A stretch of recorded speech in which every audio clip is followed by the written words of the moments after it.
Hey everybody, Pastor Shane here. I'm going to offer you some really good advice going into the new year for your health and fitness and fasting goals. You want to lose physical weight, but you want to gain spiritual weight. So that's the key.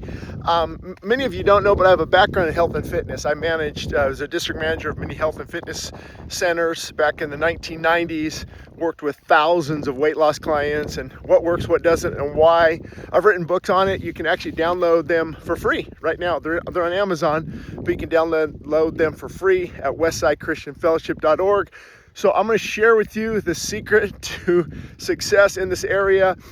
Number one is keep it simple. Keep it simple. Don't be scrolling through Instagram and all these different ads. Try this stretcher, try this pill, try this belt, do this intermittent fasting or this type of diet or try this no meat, all meat, carnivore, plant-based. And you just get so confused. You have to keep it simple. So I'm not going to get into the different diets out there, the eating programs. You can research that. For me, what works is God-given food. God-given food. So if you choose to do meat or dairy, I'd make sure it's the healthiest available. I would definitely have it not overshadow just a huge salad with tons of cucumbers, tomatoes, phytochemicals, mushroom. I mean, just you name it. Just the most colorful salad you could think of. The power of beans. Personally, I think they're incredible. A little bit of nuts, of course. Again, these are God-given, God-created foods to give life to the body. Okay, so I'm a whole plant foods based guy as the main thing in your life that you need. Now, if you're trying to lose a lot of weight, you got to get into ketosis. We could take this in so many different directions, but I would say simple. Keep it simple. I can do that. God-given food is in a box: cookies, crackers, chips, even bread, white rice, pastas. I mean, just God-given food. Okay. Now the next thing and I'm kind of ashamed of this because I talked a lot about it in my book, What Works When Diets Don't, and I caught some flack on it even about 10 years ago, so I backpedaled a little bit even though I knew it to be true. It's just common sense. Yes, calories matter. Guys, calories matter. There's a lot of clips out there. People I respect, Ben Bikman, Jason Fung, doctors, they've got great points about insulin. It's about insulin resistance, insulin sensitivity, controlling your insulin level.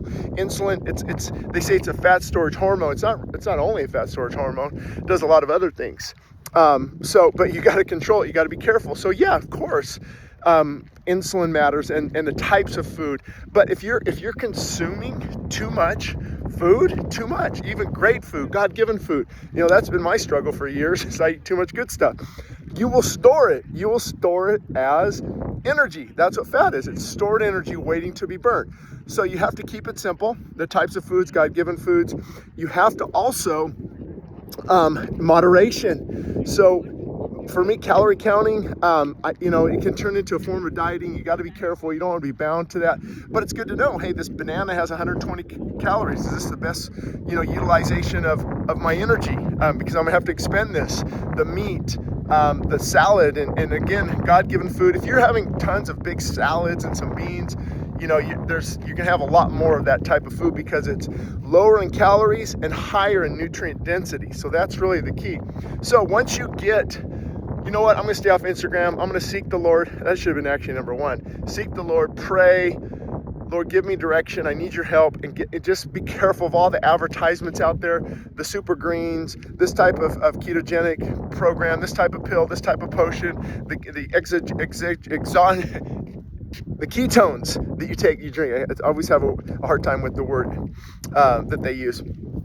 Exogenous. There we go. We got it. And so, I utilize some of these things, but you got to keep it simple. Moderation. You got to back off. We're not living 100 years ago when we walked, 15, 20,000 steps a day. So it's got to be a moderation. You got to consume less than your body's burning. There's ways to figure that out, and then you do keep track of it. If you want to get serious about this, moderation. And then of course you do have to, I look at fasting as a lifestyle. I don't say, okay, January 1st, I'm going to go on a fast and then blow it the rest of my life. Two things on this. Fasting has to be a lifestyle. What I mean by that is intermittent fasting. Tell your body no. It's okay to say, you know what? I'm not going to eat after 4. And then there's a whole debate. Breakfast is bad. Breakfast is the most important meal of the day. Here's the other thing to keep it simple. Don't worry, I'm going to go back to number 3 in a minute. How did God design us? Okay, how did he design us? In my opinion, eat between sunup, sundown, and it's out, circadian rhythm.